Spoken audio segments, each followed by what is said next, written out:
እንደምን አላችሁ ውድ ተማሪዎች በዛሬው ትምህርት የ10ኛ ክፍል ኢኮኖሚክስ ትምህርት ዩኒት 4 ነው።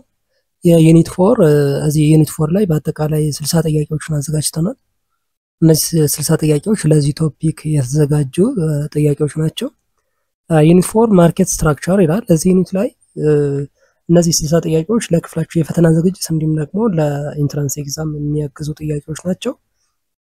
ለፈተና ዝግጅት በአጭር ጊዜ ውስጥ እንደተዘጋጁ ለማገዝ ነው። እነዚህና ሌሎችን ከዩኒት 1 እስከ መጨረሻው ዩኒት ኢኮኖሚክስ፣ ጂኦግራፊ እና ሂስትሪ ከ9ኛ እስከ 12ኛ ክፍል ያሉ የትምህርት አይነቶችን ያዘጋጀን እንገኛለን።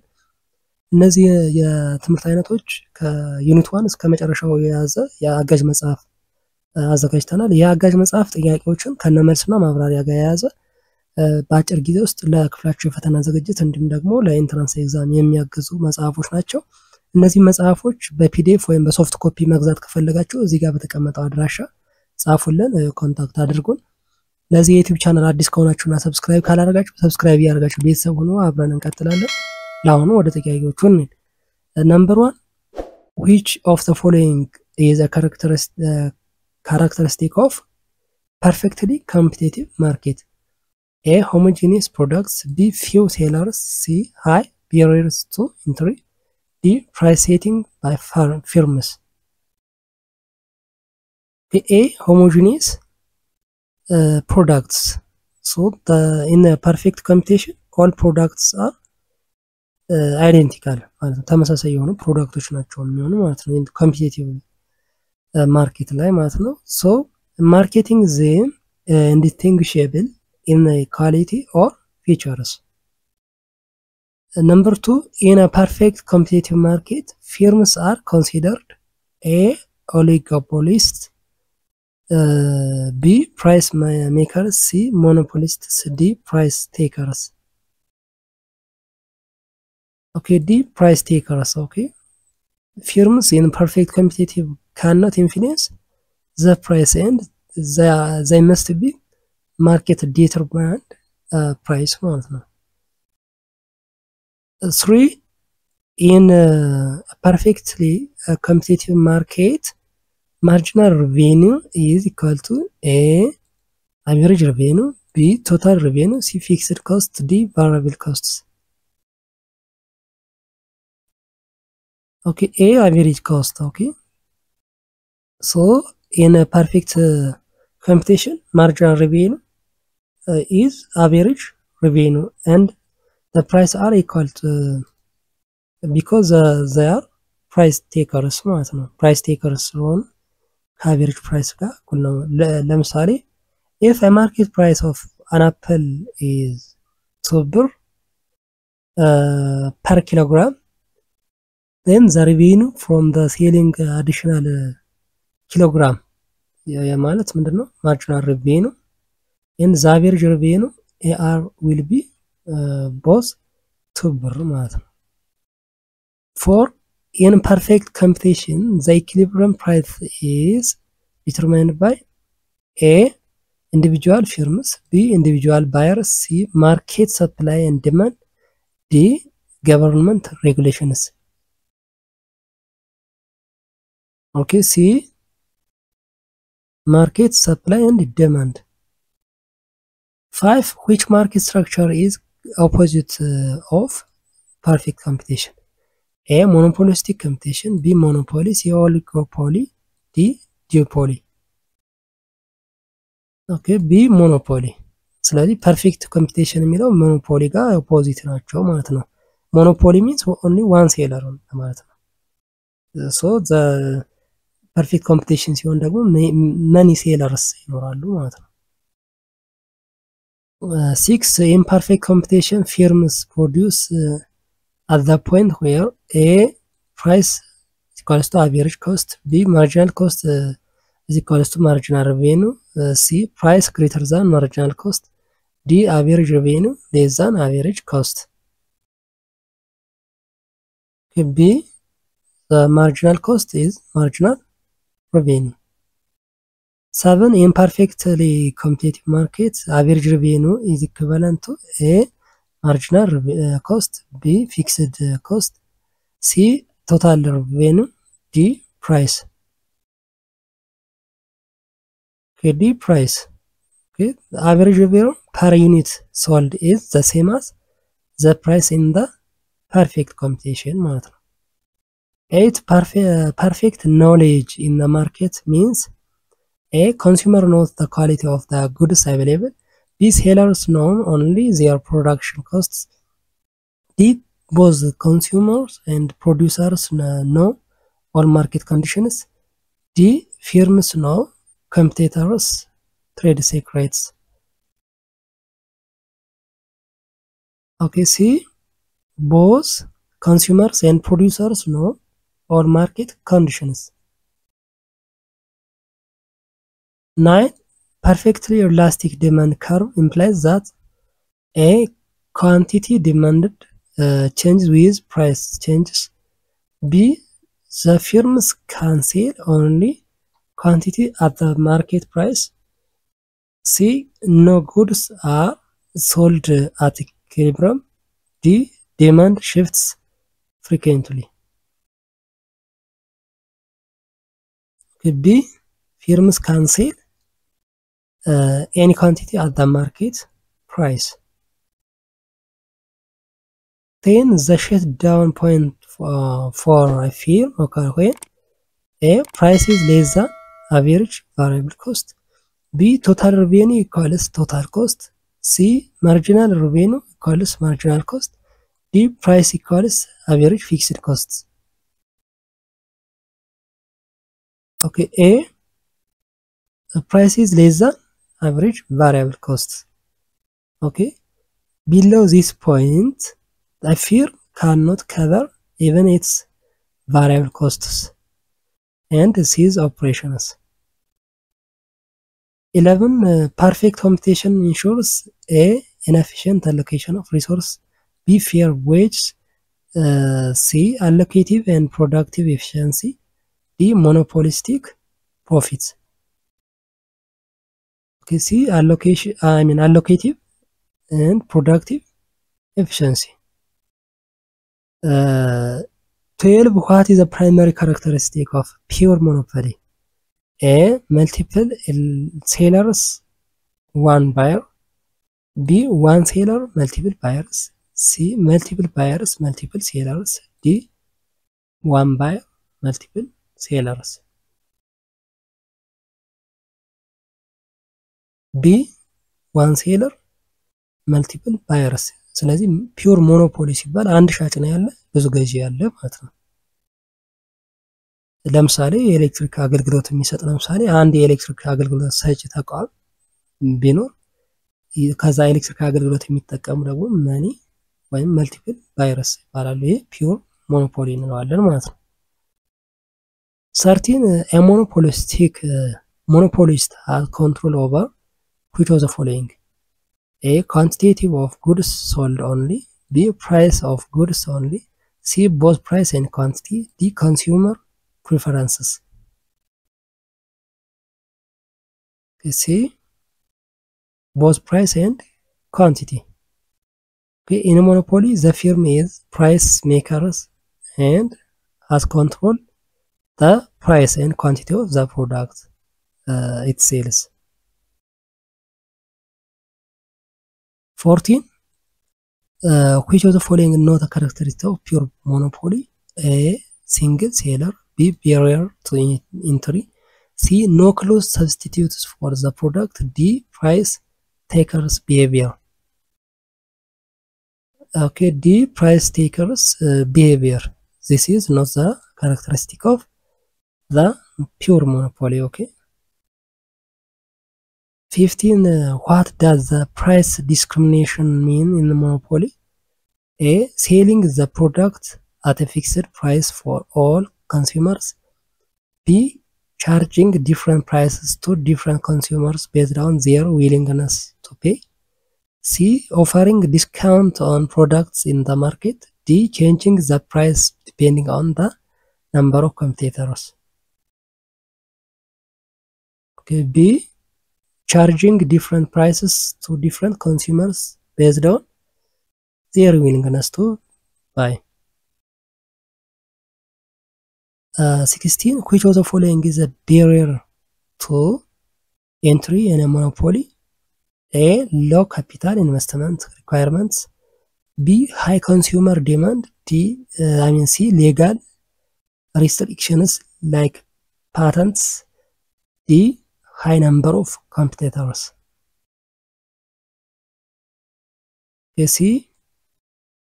Legal restrictions like patents. Okay. 17. A monopoly is likely to exist if A. There are many substitutes available for the product. B. The firm is unable to control prices. C. There are significant barriers to entry. D. Consumers can easily switch to other products. C. There are significant barriers to entry. Okay. 18. Which of the following market is closest to the pure monopoly? A. Agriculture. B. Utilities like electricity. C. Consumer electronics. D. Clothing. B. Utilities like electricity. ቅድም እንዳልነው የኤሌክትሪሲቲ ፒውር ሞኖፖሊ ነው፣ በአንድ አካል የተያያዘ ማለት ነው። አንድ ኤጀንት ወይም አንድ አካል ኮንትሮል የሚያደርገው ከሆነ ያ ማርኬት ፒውር ሞኖፖሊ ይባላል ማለት ነው። 19. What is the total revenue in a monopoly? A. Total amount of profit a firm makes. B. The price multiplied by the quantity sold in a perfectly competitive market. C. The cost of producing a certain quantity of goods. D. The total amount of money the firm receives from selling its products. D. Total amount of money the firm receives from selling its products. Okay. 20. What is the formula for total revenue in a monopoly? A. Total revenue is equals to price plus quantity. B. Total revenue is equals to price times quantity. C. Total revenue is equals to price minus quantity. D. Total revenue is equals to quantity square. B. Total revenue is equals to price times quantity. 21. Which of the following best describes marginal revenue in a monopoly? A. The change in total revenue when one more unit is sold. B. The change in price when one additional unit is sold. C. The total revenue divided by the quantity sold. D. The total cost divided by the quantity sold.